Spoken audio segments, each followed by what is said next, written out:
Oi, oi, welcome to Hearts Standard. My name is Craig Cairns. Today, I am joined, as usual, by the editor, Joel Sked. How are you doing, Joel?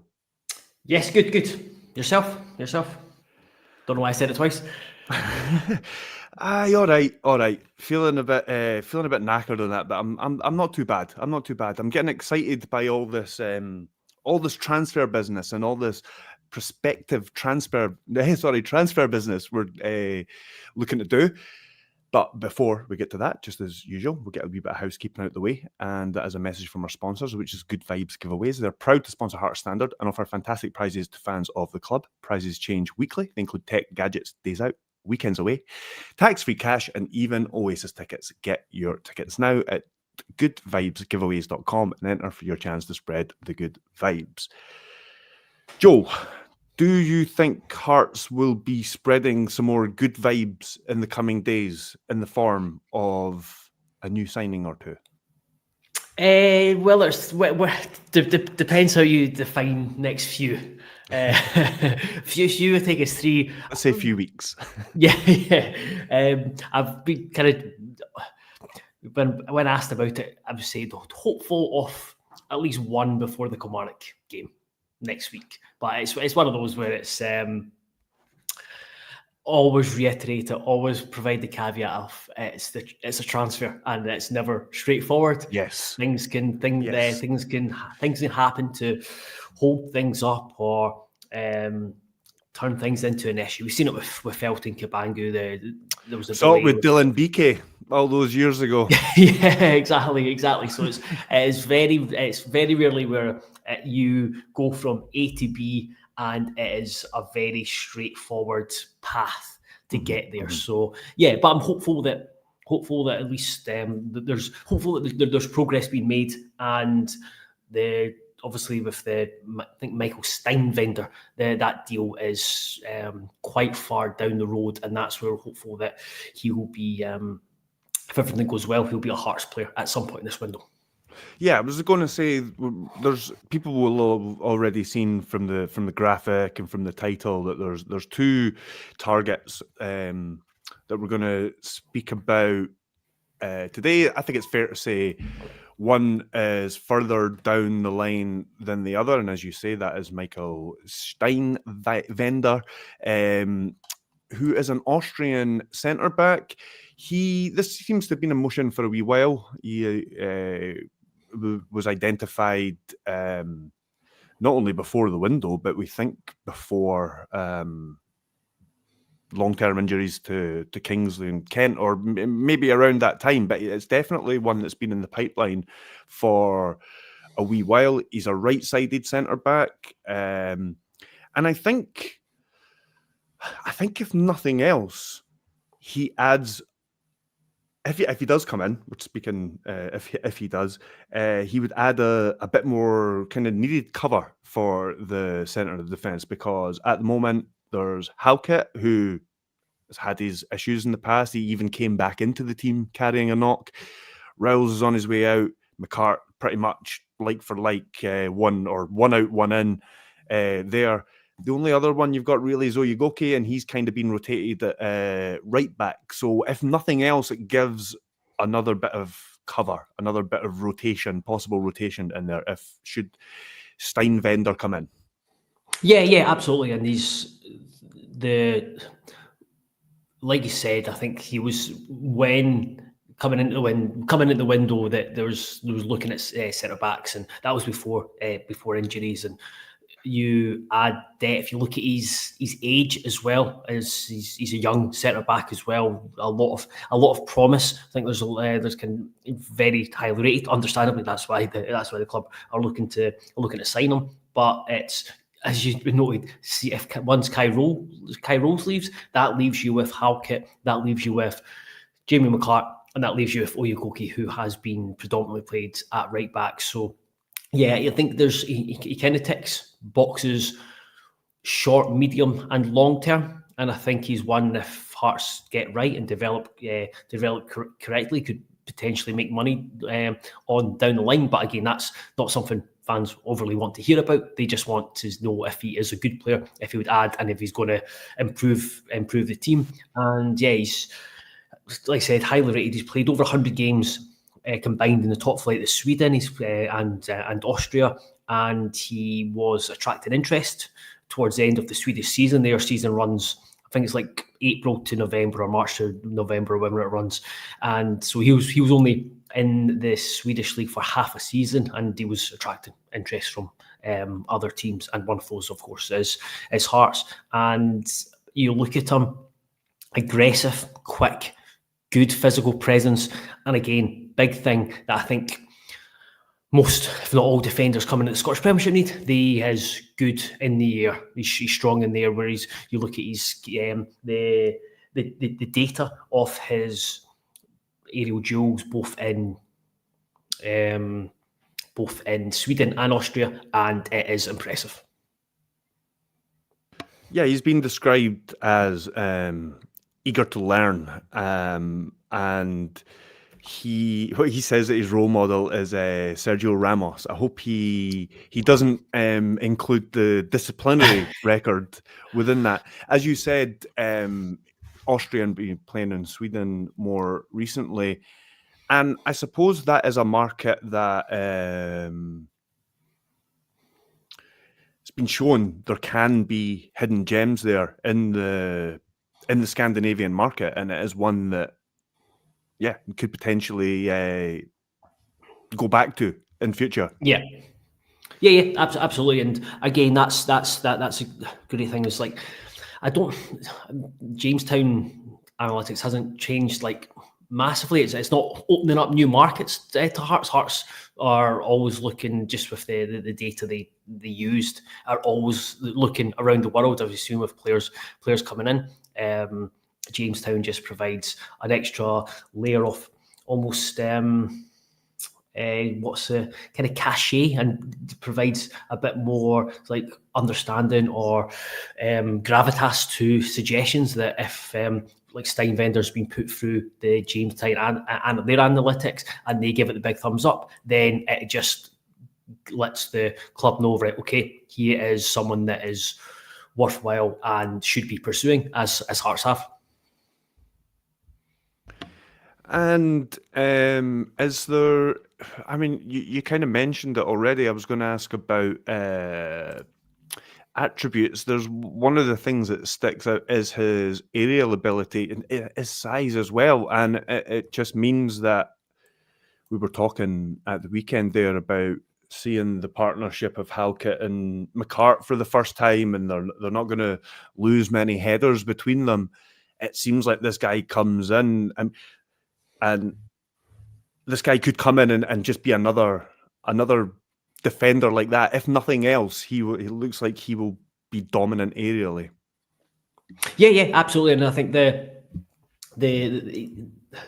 need for, when it comes to when you're looking at players, is that you need to take into account the culture within the league you're signing them into. Scottish football, it's direct, it's transitional. There, you need to be able to deal with the physical aspect of it, engaging with in defensive duels with strikers, and also being able to read and head the ball. And that's and that's something that he can do. He looks really aggressive as well, and he looks really mobile. So that's again ticks a lot of boxes. I think Kairo's the easiest one to look back to. So many attributes, but again, it's something that he's just always kind of really struggled in the air in Scottish football, and I think that's something that you've seen it with Jamie McCart. His aerial ability is very, very good. Now, I'm not just saying that Hearts, all they're doing is like, oh, is this guy good in the air? Right, well, let's just sign him. There has to be more to it, but that is a big positive when it comes to it. Aye, definitely. And we've spoken a few times this season about Hearts being a small team, so the more bigger players, the better. Do you think it could lead to a back three at any point this season? Now, we know that Critchley's played it in the past. Critchley's not wedded to any particular style, it seems. Any particular formation, or shape, I should say. It seems we've not really seen. We sort of saw hints of it in one of the European matches where there was a sort of a lopsided formation that sort of became a back three. We've kind of seen that a few times. But do you think this signing, again, we're talking hypothetically, could we see a back three at any point with this guy being brought in? I wouldn't rule it out, but I would be surprised just the way that Critchley has played so far. I mean, there's been the opportunity to play with a back three this season. He's not really taking it, other than kind of making those tweaks that you mentioned in the European games. So I think it's probably more about having depth and having that option, rather than him thinking, right, perfect, now we can play with a back three. So yeah, I don't think it's something that will prompt drastic change in the way that the Hearts set up, but I do think that it's something that I'm no doubt you'll ask Critchley when you go to the press conference on Thursday regarding the potential formation. Definitely. Let's move on to the one that we're talking about that's a slightly less likely, or less further down the line, I should say, and that is Kazakhstan winger Islam Chesnokov. He is of a similar age. He seems to have been quite productive in the Kazakh top flight. I cannot tell you what kind of level that is. He's broken onto the international scene recently, scored a couple of goals against San Marino. I say recently, I mean in the last couple of years. Yeah. Scored a winning goal in a cup final recently, and qualified them for his club team, Tobol. They qualified them for the Europa League qualifiers. Seems to be a few things kicking about on Twitter about this guy, a few videos and things like that. He looks quick. That's one of the things that Hearts have been missing from their attack. Looks like he can play on both wings, but predominantly plays as an inverted winger. Left-footed, like we were saying, there seems to be a bit of a lack of in the Hearts attack. A wee bit of an exciting one, but one that we're kind of keeping our excitement at arm's length for now. Yeah. I mean, just taking it. You mentioned the videos. I think it was Tom Irving posted one last night, and watched that, and it was you're thinking, okay, I'm all about this boy. He's exciting, but I think it's, when I talked about deals being less than straightforward, I think this one's probably still got a fair bit to go. His agent was quite vocal in that Hearts are interested, but so are other clubs. So it's it doesn't seem like it's that far down the line in terms of one that you're expecting to be announced any day. But like you said, he ticks plenty of boxes of what Hearts are looking for. I think Hearts came into the window with a need and desire to add to the attack and provide a left-footed option who is capable of playing either side, but more so comfortable on the right. So we've seen it the way that Hearts play. The fullbacks are often the width and get really high, and then it means that Blair Spittle goes central, and then you've seen Musa take up a lot of very central positions. This guy has got the capability to do that, but he's exciting. It looks like he wants to take players on. He can stretch a game, he can go either side, scores goals, creates goals. So yeah, it's I mean, there's a hell of a lot to like about him, and he's got decent pedigree. Like I said, he's an international now, and in terms of the Kazakh league, I'm sure I've seen someone on social media put it. I think it was a guy called Greg, the Motherwell fan, who's an analyst. He put it on that using, I think it was Opta stats, where he put the club to bowl his current club, and they would be, in terms of how Opta view it, he would be down towards the bottom of the Scottish Premiership, but it's still a Scottish Premiership level. So if he was doing what he was doing in Kazakhstan in the Scottish Premiership, you would immediately think, okay, this guy is someone that Hearts should be looking at.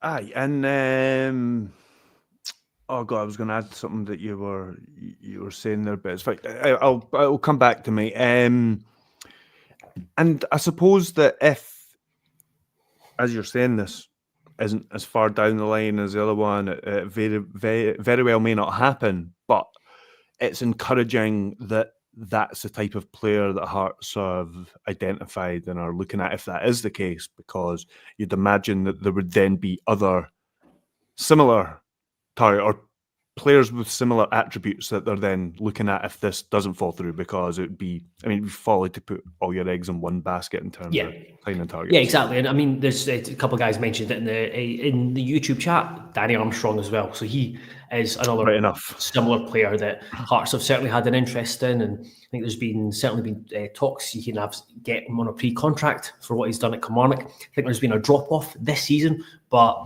go back 12 months and he is someone that every Hearts fan was like, looking, if we're going to sign players from the Scottish Premiership, he is high up on the list because he can score goals, he creates, has a long throw, which is always welcome, but also has really good set pieces, and his delivery from the right, cutting in on his left is fantastic, and just his all round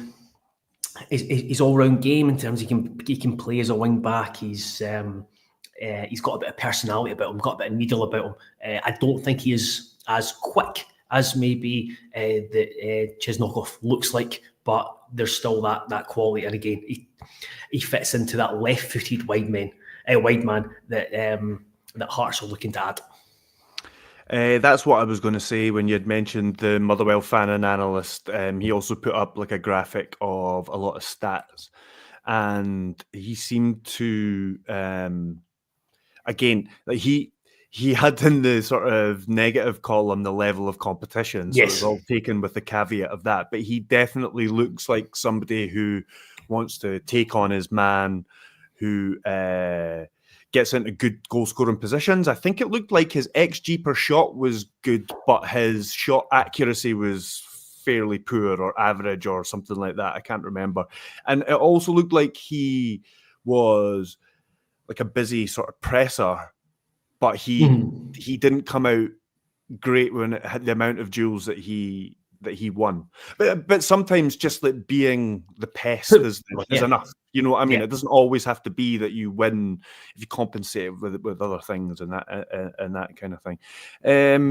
But yeah, you mentioned it, but he wants to take players on, and I just think at the moment there's with the wide players Hearts have had recently, there's not been a lot of like exciting players that want you kind of get off your feet for. You look at like Barry Mackay was one of those, but he's obviously barely been involved this season, and he was barely seen last season just because of injury. Yutaro Oda we'll come on to talk about, but he's not been the at times he's been reluctant to like kind of just drive at fullbacks and take them on. Alan Forrest is kind of hard working. Musa, when he gets space, he can drive with the ball, but we've seen him. He's been more of like almost like an aerial threat for Hearts since he's came in. And then it's just a bit of a chaos factor, I think. Yeah, he's got something. He can obviously finish, and he's got things about he'll make a nuisance of himself. But yeah, I don't know whether he's up to speed yet. I don't mean in terms of quality. It's like he wants too many touches on the ball, or I don't know that, because I think he works hard off the ball, out of possession and things like that. But it's just after a sort of wee bit of a promising spell, it's not quite worked for him in the last few matches. Even the game he scored in recently, he wasn't exactly great in that match. But so that's and out of the front four, okay, there's documented issues up front. They're addressing that, but it's the right wing where Hearts people have struggled to hold down a position. Forrest got a wee burst out of him, and then he lost the jersey. Vargas has had a couple of chances there. So yeah, it's a position that nobody's nailed down yet, and it's definitely something that Hearts need someone for. You mentioned Oda there. He's somebody who's also had a couple of tries in that position. I think, was it just once off the bench off the bench in the Critchley? Right, yeah, and I think he played right wing back at Falkirk or something like that. He played right wing. Right wing. Oh yeah, Taylor. Yeah. We just played with very, very attacking fullback. Taylor played like a centre forward that day. Yes. So, but I digress. There's an update on Oda, isn't there, Joe? Yeah. Well, in part, there's certainly been reports of interest from teams in his homeland and back in Japan for his services. I don't think it takes much to take much to deduce that he's not currently in the plans, and if there was an option for him to leave, I don't think it would, as long as it suited ours, then I think he would. Contract as well, isn't it? Yeah. I remember off the top of my head. I'll look it up while you're. Yeah, so there's been reports kind of they looked into it a wee bit, and while I don't think there's nothing that's going to immediately happen, I definitely think there's interest in him. The thing they need to consider is if he goes back to Japan, their transfer window doesn't open until the 20th of January and runs through until the 26th of March. So they've got a lot of time to do their business, just because their season starts in February. I think their new J League or J1 League campaign starts in February. So yeah, he's someone I wouldn't be surprised if he was to move on, whether it's towards the end of the window or once the window is shut, should opportunity present itself to go back to Japan. Like we said, it's not really happened for him. It seemed like there was certainly under Critchley, seemed like the head coach was going to like him. He kind of talked him up when he first came in, and Oda was coming back from Oda was coming back from injury. But there was a chance for him, especially as we've just said, that position's not been nailed down by anyone. But I just wonder if just the way that Critchley plays, and we talked about it with the fullbacks advancing and wanting wide players to be able to come in off the line and play in central positions and be able to get the ball in those areas, whether that suits Oda's game. Whereas he's a hard working winger, but he's more of a winger, kind of scamperer. Would like to see him take on fullbacks more, but he's not someone who, like, you can. I just don't see kind of coming central and combining and linking the play, for example. Yes, exactly. Probably, I've just looked up there. It's to the end of the summer of 26, basically, as when his contract runs out. 3.5 Oh, so he's he signed in January 23. Yes. Anybody? Anything else you want to add? I don't know. I think we're keeping it a wee bit tight today, so I don't know if we've got time to go to any comments or anything like that. But is there anything you want to add before we go, Joe? No, I don't think. I think the three main topics were looking at Steinwender, the Chesnokov and Oda. I think when they become, if anything becomes permanent, like with Steinwender and like with Kabangu, Tom Irving is going to do a detailed analysis of these players and kind of doing a deep dive on their stats, and we'll get them on and talk about it as well. And then with Oda, there's been again reports in his homeland, and I do believe that there's interest there, and we'll need to see how that develops. Not really heard much more in the way of outgoings. I suppose there's been talk of where is it? Talk of Ollie McBurnie is coming, been mentioned again. I think that was before even the window opened. I would be, again, I've not heard anything around Ollie McBurnie. I'm not saying it's not true, it is true, but I'd be very surprised considering he is playing in La Liga. I read an interview with him recently, him and Scott McKenna. On Mallorca, is it? Where is it he's playing again? Las Palmas. Yeah, in Mallorca. Is it? No. It's an island. It's an island anyway. That's my point. Yeah. Sorry. Yeah, so I think they've changed manager. So he started the season. He was a regular start of the season, and then more recently he's barely got off the bench, and if he's not got off the bench, then he's either been on the bench for the whole game or got off and had a smattering of minutes. Just going by the interview I read he had with Scott McKenna, he seemed to be loving life where he's playing at the moment. So again, you look at that La Liga and potentially the wages that he might be on, I'd be very, very surprised. But again, I'm to caveat that this is the first I've heard of McBurnie since before the window. Yeah, I remember hearing the name a couple of weeks ago as well. We will leave it there then. Thanks everybody for joining us. We will have plenty going up over the next few days.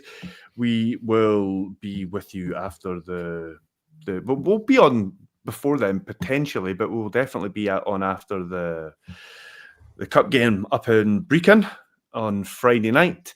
Until then, check everything out at heartstandard.co.uk for all the latest news on these transfers, if and when they do happen. And we will catch you all again soon. Thanks very much.